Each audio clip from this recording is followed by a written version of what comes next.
Hey. Hello. What's up? Hi. Hi. Hi. Welcome. It's another week of Case Files With Kat. and Ashley. My voice sounds awesome. What? I think I'm just tired. Your voice? There's nothing wrong with your voice. In my head, it sounds terrible. I feel like anytime I have headphones on or I listen to a recording of myself, I hate it. Usually why I don't re-listen to episodes. I hate listening to myself. I totally listen to our episodes. I listen to them and I crack up, but I hate listening to my voice.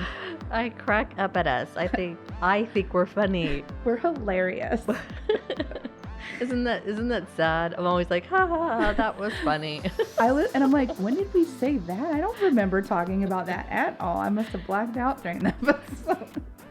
I do that all the time. That's when I was putting you to sleep, or when you were taking pictures of Louie while probably. I do take pictures of Louie a lot. I know. I'm surprised he's not sitting right there right now. He already came over and said his hellos and goodbyes. Oh, he was like, "Don't touch me.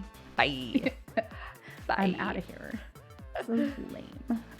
So, what are you drinking? So I was gonna bring another one of those beers from the Christmas beer box because they are just freaking delicious, all of them. But I had as you know, a morning work thing, so I could not take it to the office. So I'm drinking. I know. It would have gotten hot and cold and hot and cold. Anyways, you're your own boss is the crazy thing. I know. What I'm saying is we had to go to the work thing, so it would have been sitting in my car for hours before I ever made it to the office. That's not that I can't have beer at the office. Just so you know, Ezra would have kept it on ice for you. Okay, well. Just so you know. Anyway, it's just more for me to drink at my own home in my peace and quiet. I'm kidding. I have 3 dogs. There's never any peace and quiet. Yingling, however you say it. Sure. Nothing exciting, nothing too adventurous on my end. It's not bad, but it's from Pennsylvania. Is that right? Where's it from? It's not from Texas. It is absolutely not from Texas. It's an excellent question of where it says enriching veterans' lives, though. This one it was for Veterans Day around that time. I don't know where it's from. It's funny because this is the beer that Jason and I, we'd go to DC. Whenever we'd go to DC, this is the beer. It was like, oh, you can't get it in Texas. So we would get that beer because in the hotel, that's the beer they had. They didn't really have many other options. And then it started to become so widely available here in Texas. It's like, now we don't care anymore. It says brewed under supervision of D.G. Yuling and Son, Incorporated, Pottsville, Pennsylvania, by the Yuling Company, Fort Worth, Texas. What? So, oh, there you go. A long answer for that question. For long answer. This beer in particular. But what are you drinking? You're actually drinking a craft beer, and the artwork is amazing. I know. I'm very. This is from it says, I gotta wipe the sweat off of it. It says the Hop Forward IPA series, which is interesting. Unpredictable evolution, something, I don't know. I can't read it. I'm blind. So it's from Oscar Blues Brewery.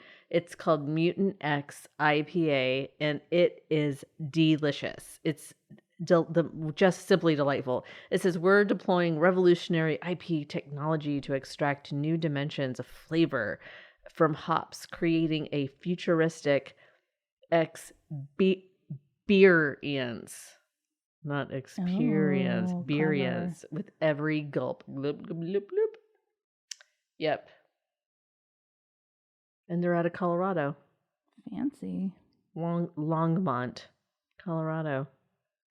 We were going to go to Colorado for Christmas time. Give the kids some time in snow, but we can't do that now. Bummer.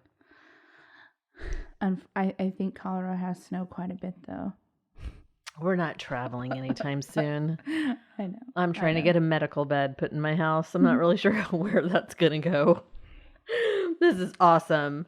But hey, here we go. What do you got for us today? Well, there is no question of the week because we were trying to get a really cool guest to come on the air for you guys. And so we couldn't get him this week. So I don't want to tell you who he is, but we're going to try to either get him on next week or maybe in the beginning of next year because he would be so cool. And I think you guys would love to hear him talk about what his job profession is. And the question could just be, Yeah. the question of the week would be, what question do you have for him? Yeah, like we would tell you closer. I just don't want to spoil it because it's going to be so cool when he comes on. It's going to be so good.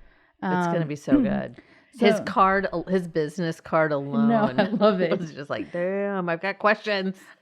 Yeah, I was reading it. I hadn't really looked at it until you had sent it. And I was like, that is a very interesting addition to your other list of services. But anyways, we're going to try to get him on. We love bringing guests on for you. If you gave us question of the week ideas, dear audience. Yeah, if you would listen to us and do as we ask, we would have a question of the week for you right now. We would be horrible cult leaders, is all I'm saying. We are just awful. We are just not charismatic enough. At all. But that's okay. I don't have the bandwidth to be charismatic. So I originally was like, oh, I could do some really cool Christmas folklore, crazy creatures, but I felt like I hadn't really done any actual true crime, mystery, disappearance type stories in a while. That's true. Everyone knows how much I love disappearance cases. I love it, and I've missed it, and I am just dying to do one. So that's what what's going on. I just don't know what that sound is. Oh. It's just a shh sound. All right, go. Okay. Is there a ghost telling me to be quiet? No. Like, what are you talking about? Oh my gosh. Y'all, so Ashley did bring her EVP. Wait, no. Yeah. What? No, not EVP, EMF detector. Yeah, last time, yeah. And it just kept going off all around my house because everything is electric. So like the whole, like the Christmas tree and the doorbell, like everything. Yeah, I'm going to take it to like a cemetery. You know what I mean? Like some cool places. I think you have to turn everything off. Yeah, or your phones and everything have to be off. Yeah, you have to turn off the electricity in the house or something. And I got a really cool like early Christmas present. It's a newer school Polaroid camera that prints them out in a moment. So anyways, who knows, maybe I'll catch a ghost on a Polaroid. When we go to the Shanley Hotel in New York, I'm totally gonna go there. I really want to go there. I want to go to all of the haunted places we talked about. Me too. Anyways, I've gotten way off track.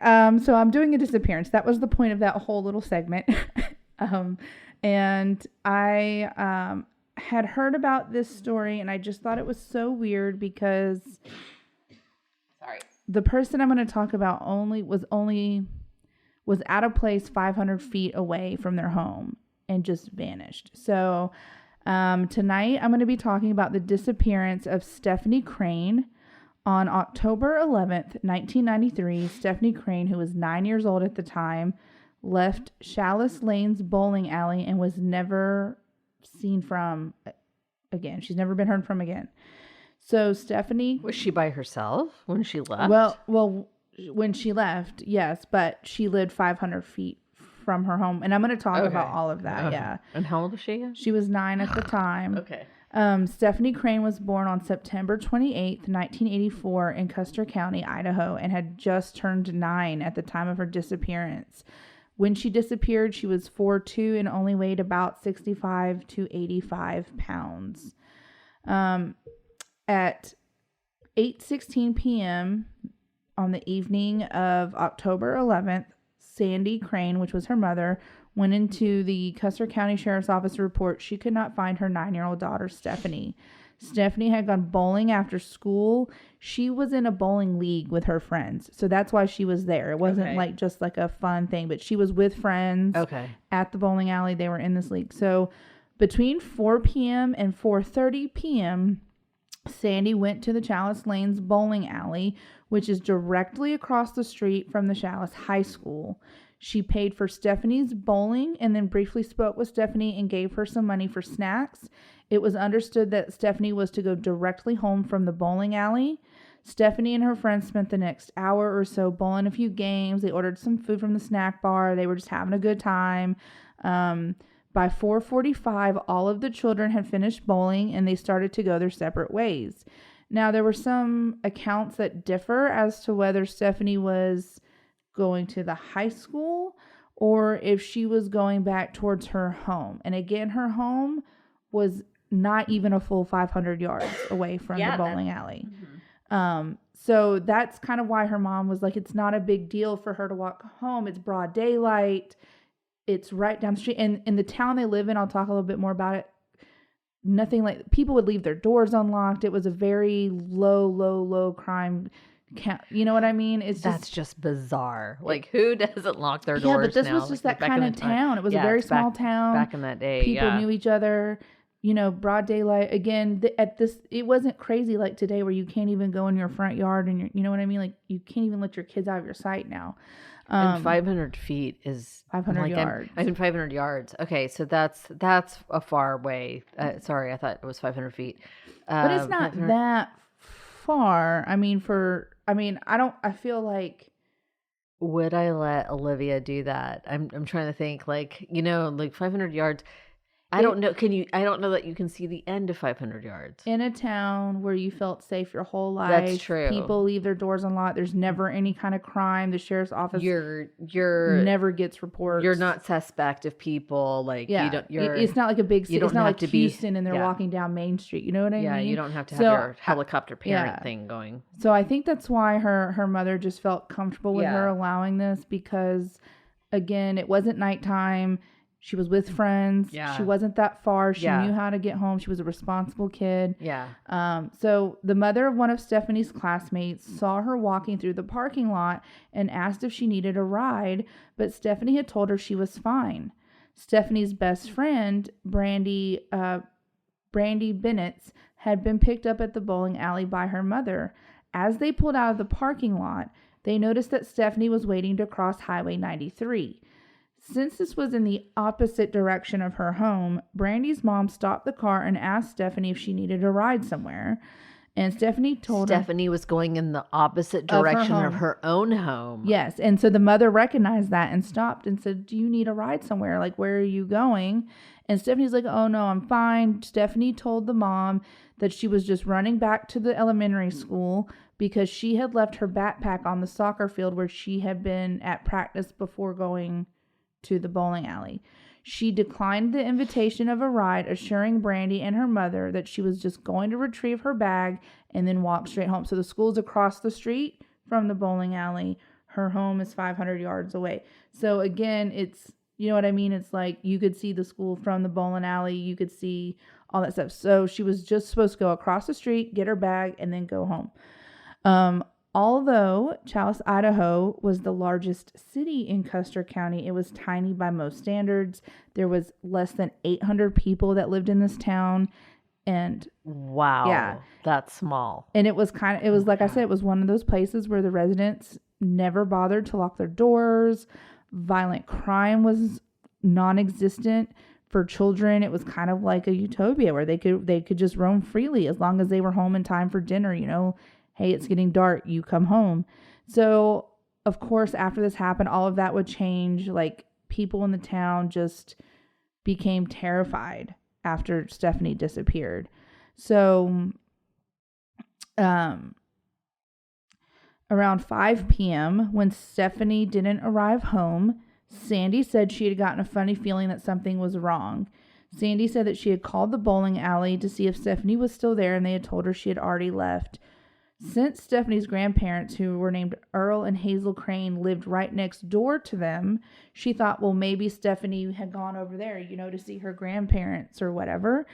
And so she called the grandparents around 5:15, and no one had seen her.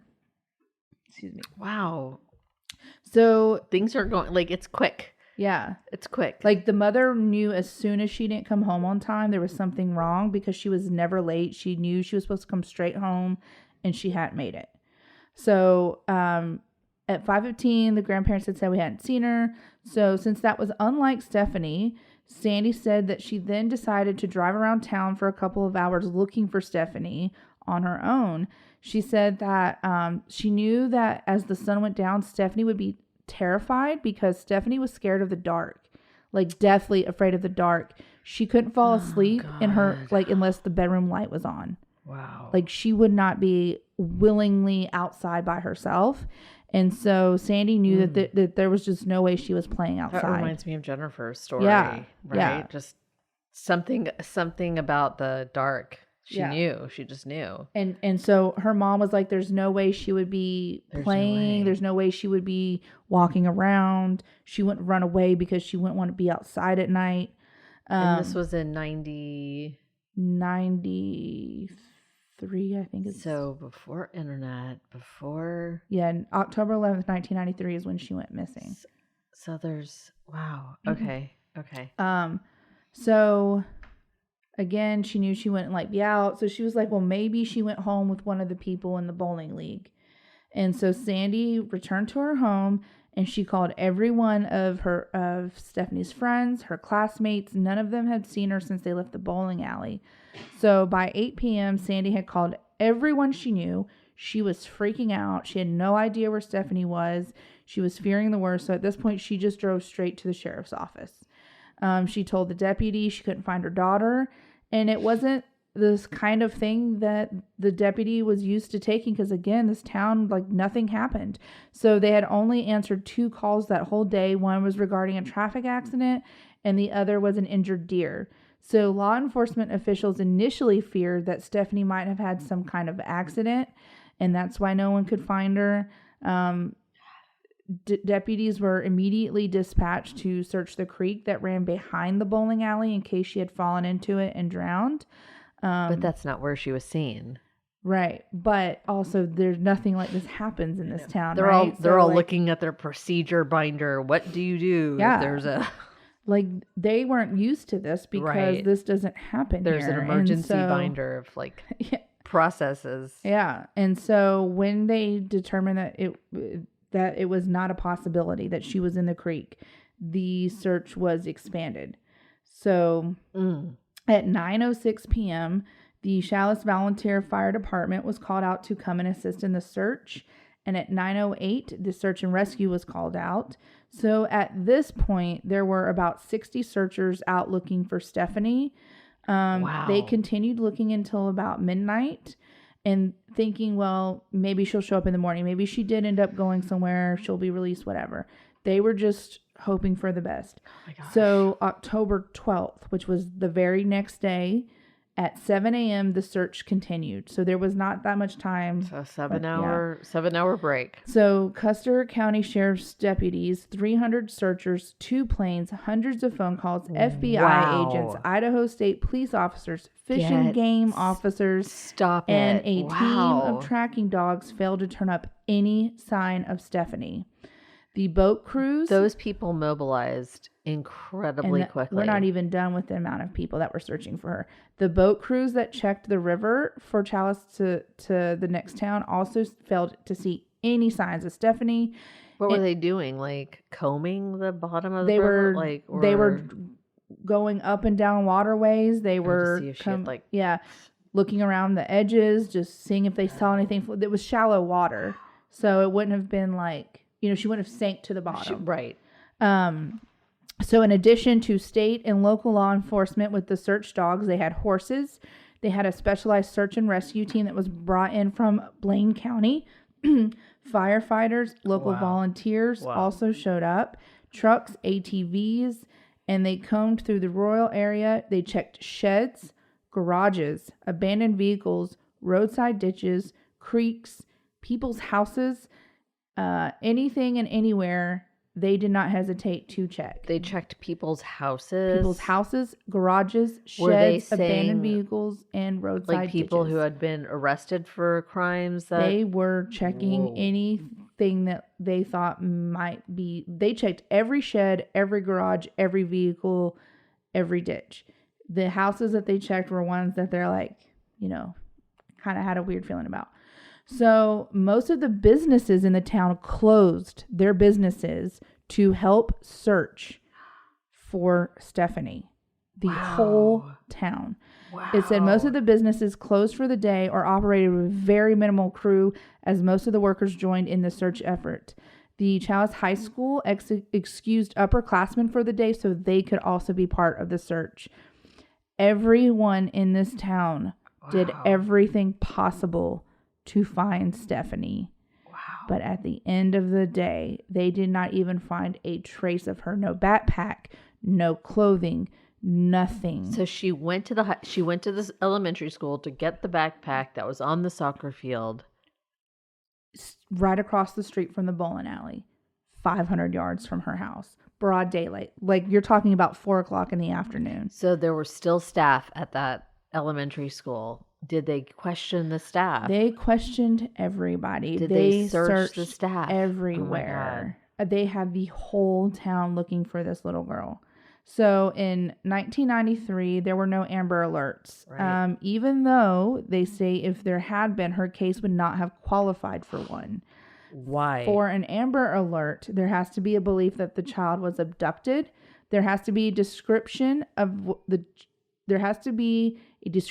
child with a description of the suspect.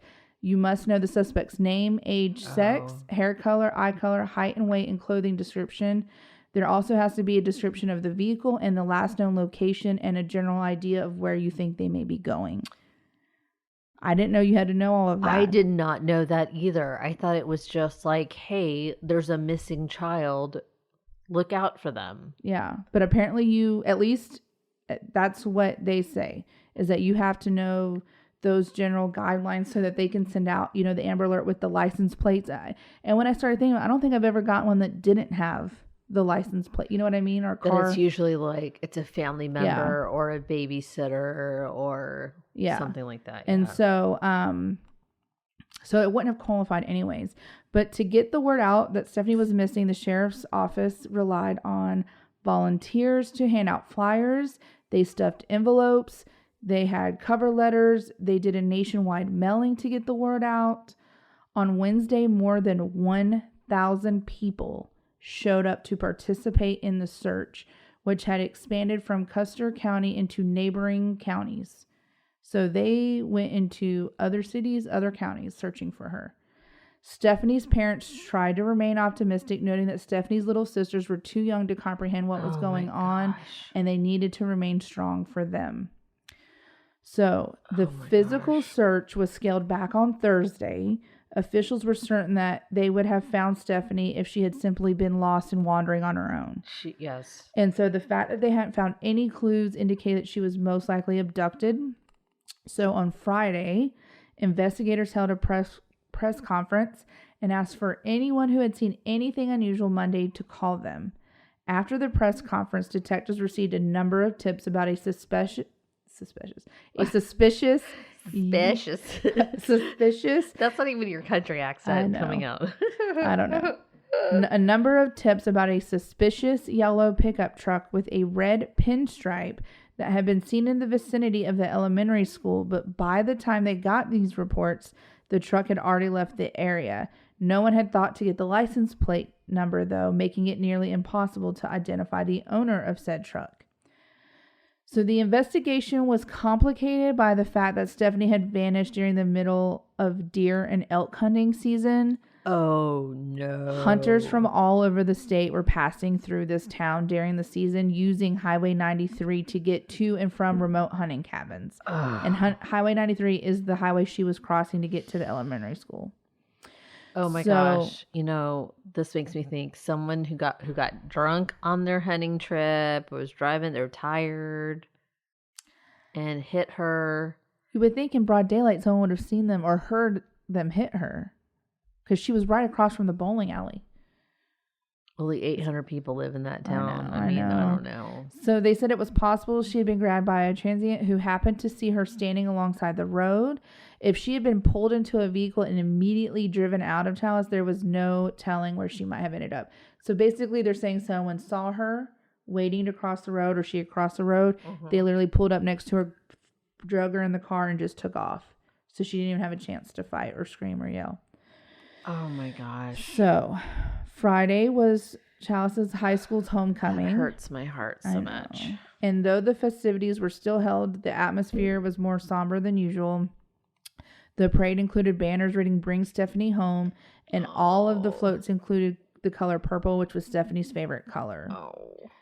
So by Saturday, there were only a few dozen people still actively involved in the physical search for Stephanie. They combed through a few remote areas that hadn't been searched before but didn't find anything. Not willing to simply give up, some of the searchers started going back over the areas that they had already been combed through. No one wanted to stop looking for her. Like these people were so rallying around this family and trying to find this little girl. Poor thing. Once it became clear that Stephanie had been abducted, the residents started raising money so they could offer a reward for her safe return. It took only a few days to raise over $25,000, which an anonymous donor immediately offered to double. Wow. Volunteers created flyers with this information about Stephanie and the $50,000 reward and began mailing them across the nation.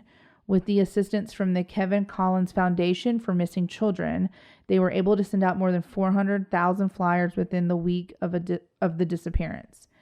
So all of this has happened within the week she disappeared. The flyers, the mailing, the reward. So while volunteers did everything they could to bring national attention to Stephanie's disappearance, detectives continued to work behind the scenes. They went to the elementary school and interviewed all of her classmates. They were especially interested in what the children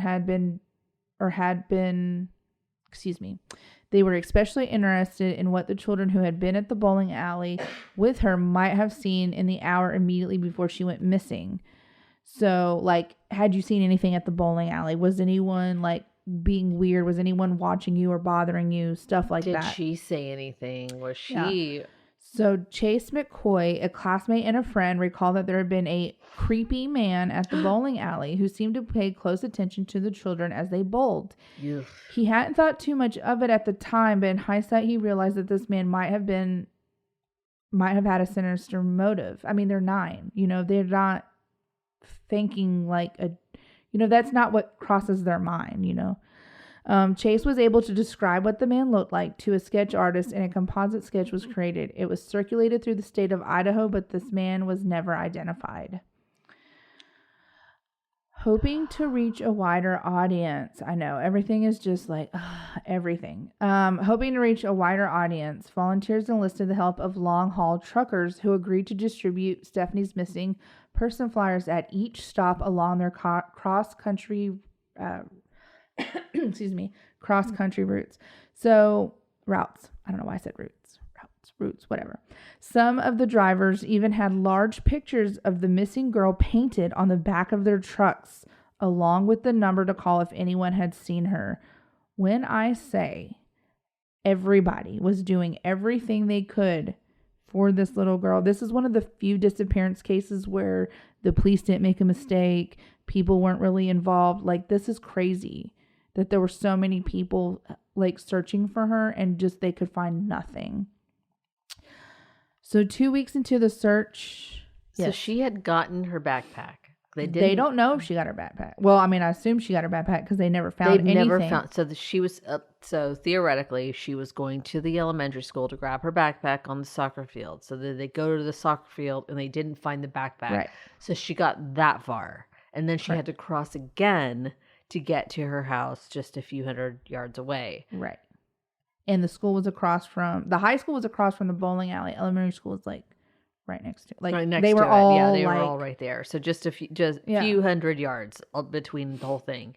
So there was zero sign of her. Like nothing was left behind. And she would have been going straight home because she didn't want to be in the dark. Right. So she got the backpack, and somewhere between soccer field and home. Yep.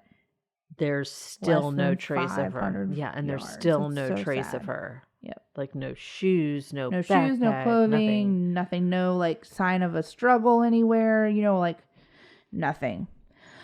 So hoping to reach a wider audience, volunteers enlisted the help of long haulers. I already said that. They put her picture on the back of their truck. So 2 weeks into the search, officials admitted that they didn't have much to go on. They had interviewed several men who resembled the composite sketch of the man seen at the bowling alley, but were unable to connect any of them to the disappearance. Frustrated by this lack of leads, volunteers turned to psychics for advice about what to do next. I would too. Damn. So one psychic pointed out several areas in central Idaho where she believed the body of the 9-year-old would be found. So this prompted volunteers to conduct extensive searches of each area. Another psychic claimed Stephanie was about an hour away from Chalice near Mackay, Idaho. Mackay? I don't know. Mackay. I don't know how to say it. I'm sorry if you're from Idaho. Idaho. She claimed the body would be found near a pond and some railroad tracks. Oh. Searchers located an area that seemed to match the psychic's description. Although the railroad tracks had been removed years earlier, they found nothing to indicate Stephanie had ever been there. They did find the area the psychic was talking about, but there was no sign Stephanie had ever been there. I wonder if there was like another little girl's spirit there. On October 28th, the Custer County Sheriff's Office issued a statewide alert for Stephanie's great uncle, Robert Paul Crane. He did it. They stressed to the public that he wasn't considered a suspect in the case, but he was wanted for questioning as he owned a yellow pickup truck at the time. His whereabouts, however, I know. I'm trying to flip this table. I know. I am trying to flip it. That was her fucking uncle. I feel like that would have qualified for an Amber Alert had there been one at the time. But so his whereabouts, however, have been unknown since June 1989 when he was out on probation for a DUI offense. He was wanted for a probation violation, and deputies were told to consider him armed and dangerous. So he hadn't been heard from since 1989. This was 1993. He did own a yellow pickup truck. He had a DUI case, and he had violated parole, and he was wanted by the police, and they had no idea where he was. So in October, Stephanie's case was featured on America's Most Wanted. Good. They did mention the uncle in the episode, and so a week later, Robert was located by the FBI in Colorado. He was arrested for the probation violation on November 4th, but was able to provide a solid alibi for the time of his niece's disappearance and was eliminated as a suspect. Also, in November, there was a benefit concert which was held for Stephanie by the Braun brothers. Her case was also featured on a short-lived news magazine show on Fox Network called Front Page. I'm sorry. She's burpy. I'm so sorry. I don't know what's going on. It's the burps. It happens every time it's my story. The beer and the burps. And this story stresses me out on top of it. So there was little progress made on the case over the next 10 months. On September 27th, 1994, Chalice residents gathered to honor Stephanie on the almost 1 year. On the eve of her 10th birthday. They offered prayers for her safe return and released purple balloons into the sky with messages of hope. Although they were trying to stay optimistic, it was clear the case had gone cold. So Sandy and Ben... Did it really? Did it really, though? It's her uncle. Okay, but go ahead. Well, they said he had a strong alibi. So Sandy and Ben was her father. Like, Sandy was her mom, Ben was her father. They never recovered from the shock of losing their oldest daughter, and their marriage fell apart. Ben, stoic by nature, tended to keep his feelings bottled up inside, while Sandy was more emotional and needed to talk about the disappearance. And so this tension between them just reached a breaking point in 1995, and the couple decided to divorce, which happens in so many disappearance cases, murder cases. It's just an unfortunate. It's just, I mean, it's hard when you communicate and express those feelings in such different ways. I mean, it's totally understandable. Like, it's understandable. Sandy was plagued by health problems and died 2 years later. Her official cause of death was from blood clots in her lungs. But Hazel Crane, the grandmother, believes her former daughter-in-law died of a broken heart. She was only 32 years old when she died from the blood clots. Oh my God. That's so young. In 1994 and again in 1997, the Child Connection Incorporated was an independent nonprofit organization which previously assisted with searches for missing children throughout the U.S. and Canada, and they came out to Dallas to help locate Stephanie. What was the name of the group? The Child Connection Incorporated. Oh, okay. Of course, they also could not find any trace of her. By April 2000, Stephanie's case, which had long gone cold, when authorities in Canyon County, Idaho, received a call that jump-started the investigation.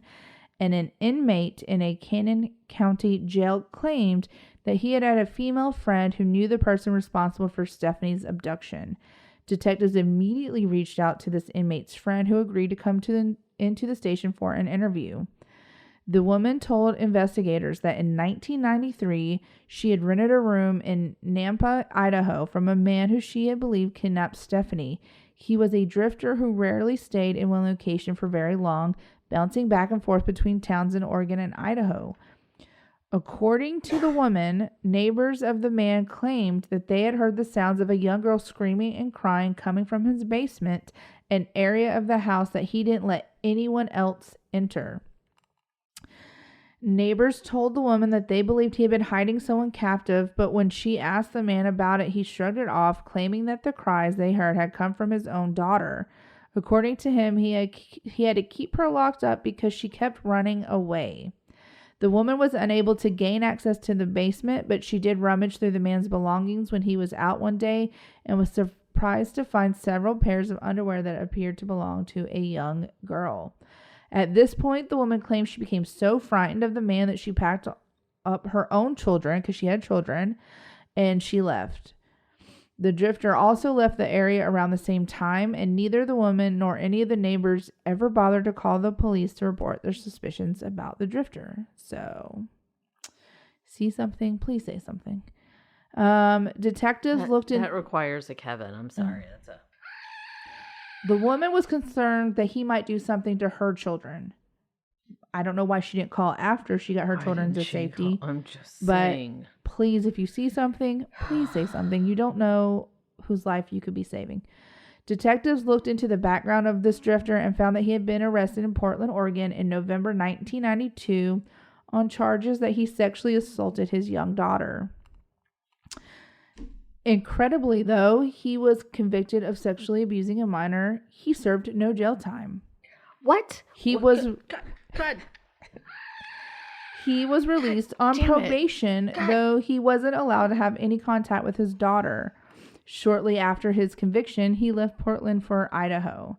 So, again, if you see something, please say something. My face is on fire right now. I am so mad. I'm so mad. So investigators located this man in May of 2000 and asked him to come in for an interview. The man willingly came into the police station and even agreed to take a polygraph examination about Stephanie's abduction, but he became irate and non-cooperative once detectives informed him that he failed the polygraph.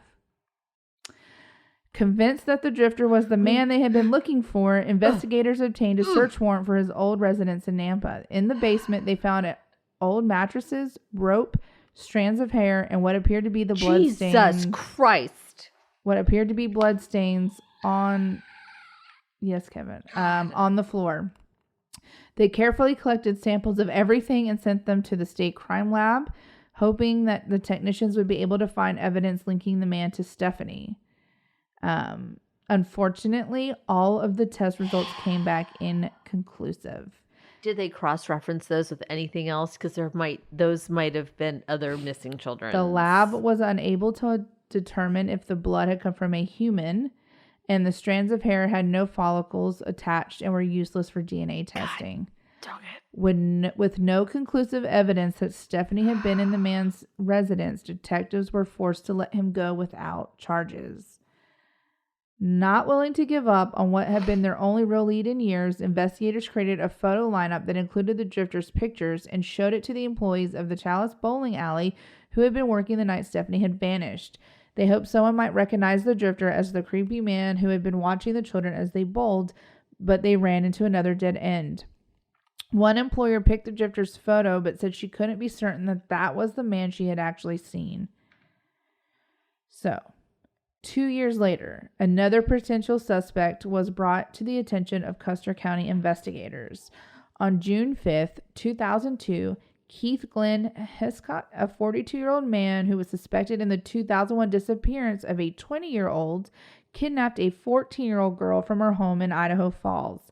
He took her to his house where he chained her to his bed and raped her. He told her that he had killed before and intended to do the same to her, but he had to go to work first. So after he left, the terrified teenager managed to free her hands and use a fire extinguisher to break the chains that had been holding her so she could escape. So she was able to lead the police to Keith's home, and a SWAT team was dispatched there to arrest him when he returned. Keith, however, wasn't willing to go down without a fight, and he seemed to realize something was up as soon as he arrived. He took off in his truck, and there was a high-speed chase. It was more than 40 miles. The chase ended with Keith hit a dead end and wasn't able to drive any further. I apologize. Rather than surrender, he God, take a sip. Take a sip. Oh my gosh, guys, I'm so sorry. She's choking on her own spit. You all right? Oh my gosh. Oh my gosh. She's still trying to talk through it. Don't talk through it. Well, I didn't realize it was that bad until I started talking. Okay, so the chase ended with when Keith hit a dead end and wasn't able to drive any further. Rather than surrender, he started shooting at the deputies. Of course. He wanted to be killed by the police. After killing a police dog and wounding a deputy. Is that the worst part for you? Yes. Is that... Keith shot himself in the head and was pronounced dead at the scene. Motherfucker. Investigators working on Stephanie's case interviewed Keith in 1997 after he was cited for illegal poaching in the Chalice area. They learned that he had been hunting in the same area around the time that Stephanie had vanished and had considered him a person of interest at that time. God damn it. But at that time, he had no evidence to connect him to her abduction. Did they go to his house? You said they were checking everybody's house. He didn't live there. He didn't. Oh. He lived in. He didn't live in the town. He was just there for the hunting season. Like he was hunting. He was hunting 9-year-old girls. But what I find crazy is so many of these suspects that were in this town ended up abusing other people. Like that one guy abused his daughter. This guy had kidnapped a 20-year-old and had kidnapped a 14-year-old. It's just so, I don't know. It makes me so nervous to even look at people in public. Like, who are you really? Who are you really? Yeah. Yeah.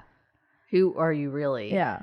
And and really, like, the way that we treat these suspects, like, obviously they have a history of abuse, of sexual assault, of whatever, and there's nothing that we can do about it. There's just nothing that we can do. It's not, what was the name of that?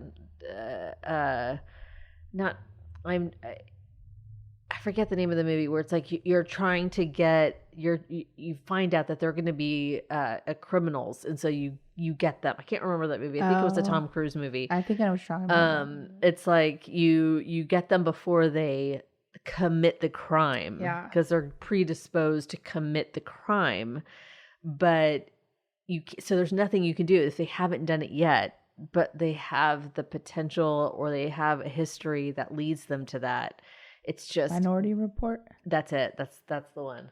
It's like, oh, well, this person's going to commit a crime, and it's one of those things we just don't.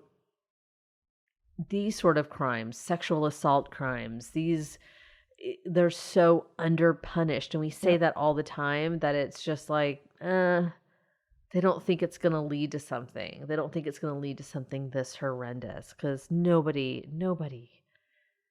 thinks it'll lead to this, but look what happens. It's very hard to see the good in people for me anymore. It's so hard.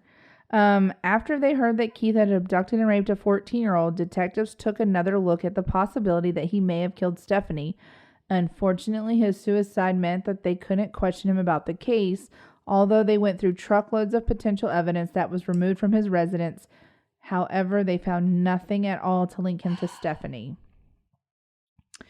In 2010, the Custer County Sheriff Office contacted the National Center for Missing and Exploited Children and requested the assistance of Project Alert.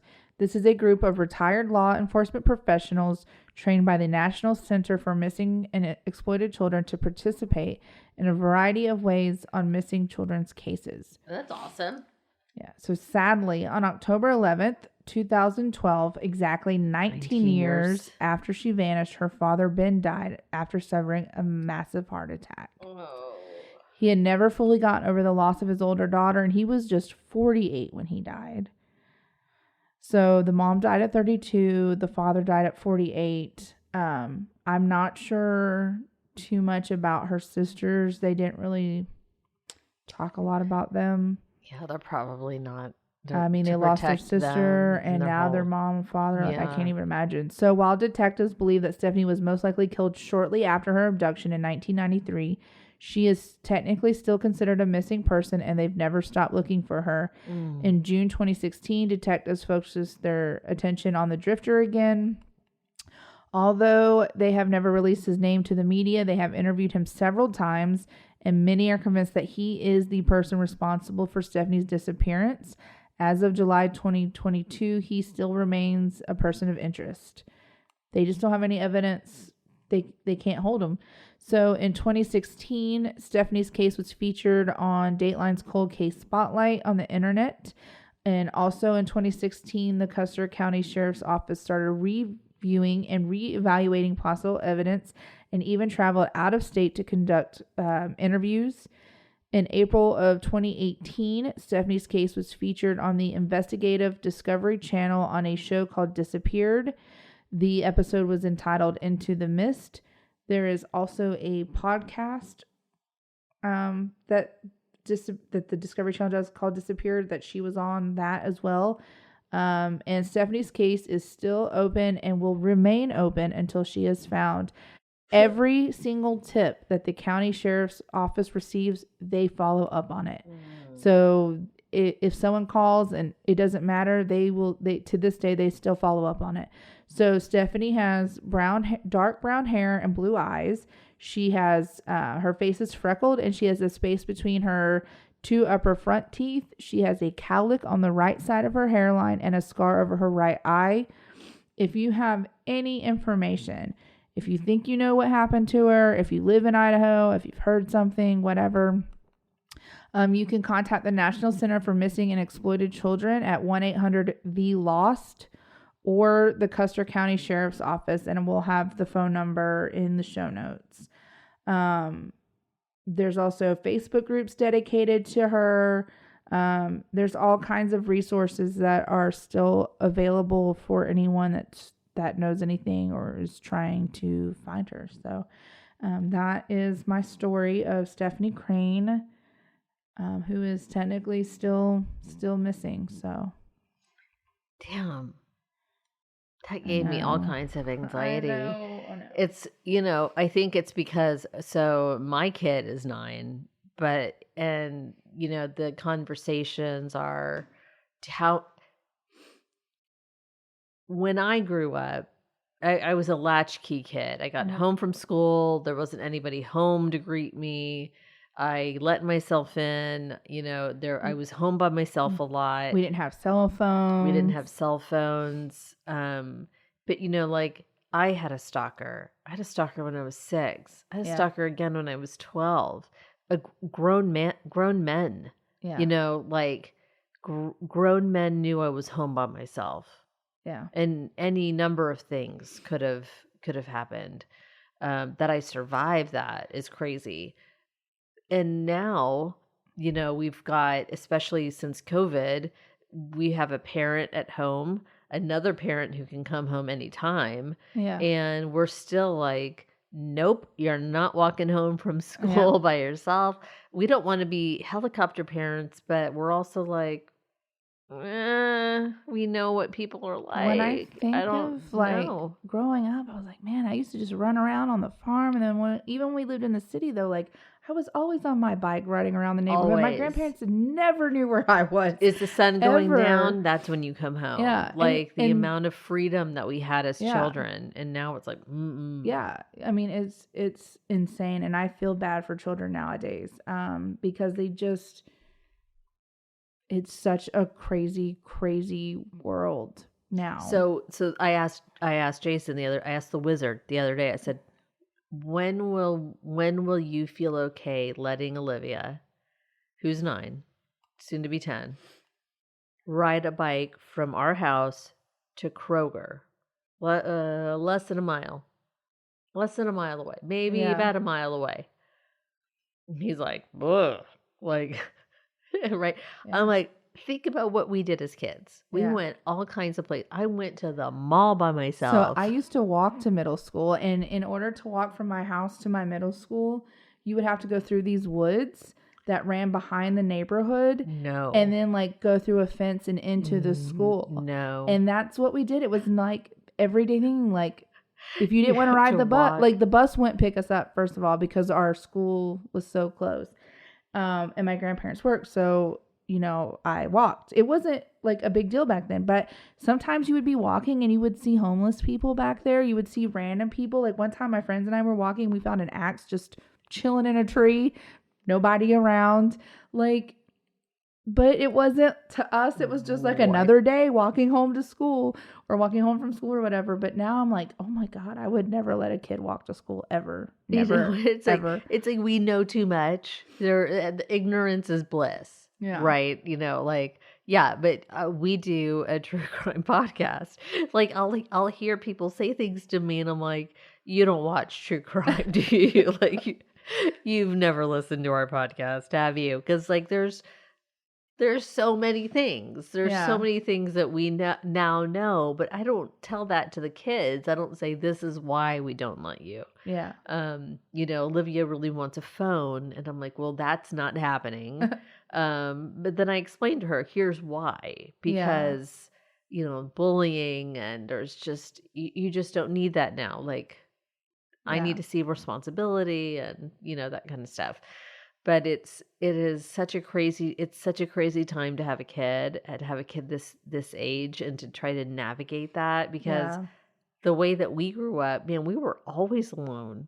Like we were always by ourselves. About that recent Athena case. She was just in her front yard.